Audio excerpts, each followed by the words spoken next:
Hi guys, I thought I'd do another Spring Magnolia mani today. I hope you enjoy it.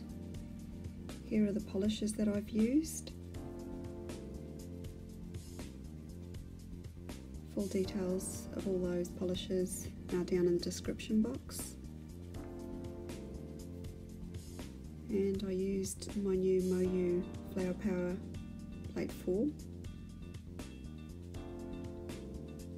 And I'll be using those two images. And I'll be stamping with Born Pretty 31. It's a shimmer purple polish.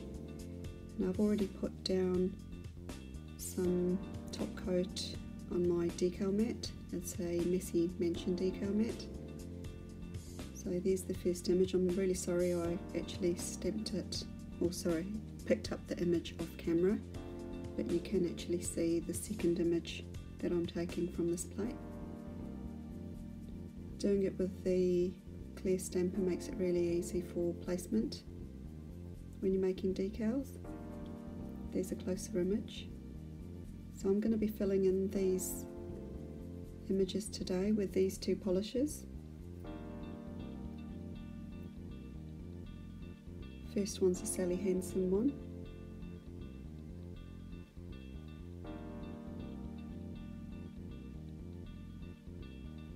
So I'm wiping off most of the polish from the brush because I don't really want to flood the image. And I'm just going into the sort of centre of the flowers with it.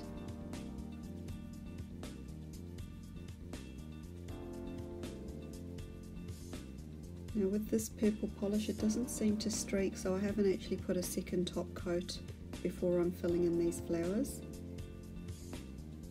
But it can be a bit of trial and error. I know usually the black polishes, because they're very highly pigmented, you have to be really careful when you're doing decals. And I usually put a base coat or like a layer of top coat down first, wait for that to dry, then do my stamping, do another layer of top coat and then actually fill in like I'm doing now.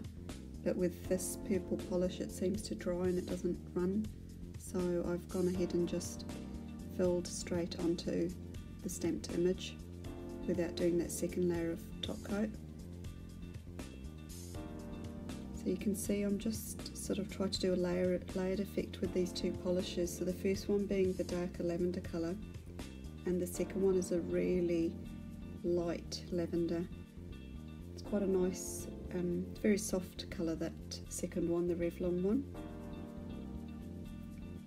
And I'm only really filling in just the flower images, not the branches that the flowers are on.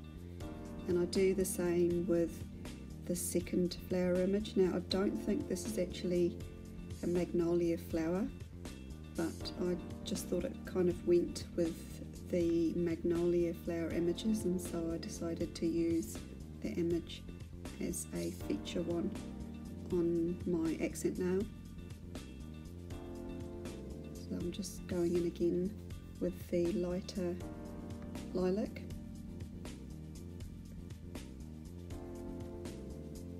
Obviously I've sped the video up just to make it a bit quicker for you, because it does actually take quite a while to do this when you're colouring in decals. And for the record, I always make an extra 1 or 2 decals just in case there's a disaster when I'm lifting them. So now that they've all dried, I'm actually just going over again with my top coat. And it's just an Essence gel top coat, so the info for that will be down the bottom. So this is the second part of the mani, or should I say the first part, because this is the gradient or the marbled effect I'm going to do, sorry, using these 4 polishes. So I'm just using the Messy Mansion decal mat again and placing dots of these pink and purple polishes down. I'll be using my stamper head to create the marble. So it's actually a Born Pretty stamping head, but I've actually got it in a MoYou London holder. And so I'm just taking parts of it, smushing it around onto my nails. The reason the stamper head's actually in that holder is because it doesn't seem to want to stay in the Born Pretty holder, so I've just changed it around. So after you've done all of that, just clean up with either acetone and a brush or nail polish remover and a brush before actually placing a top coat on your nails before you apply the decals. So here you can see me doing that, and it actually just smooths out the marbled effect and also helps it dry quicker too.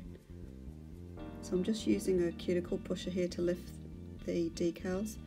They've been drying on the decal mat for a good half an hour, so I sort of made them, went away and did a few things, and in between painted my nails and they had a good chance to dry. And then I've just lifted the decals, as you can see, and I'm trimming the excess with just these snips that I've got.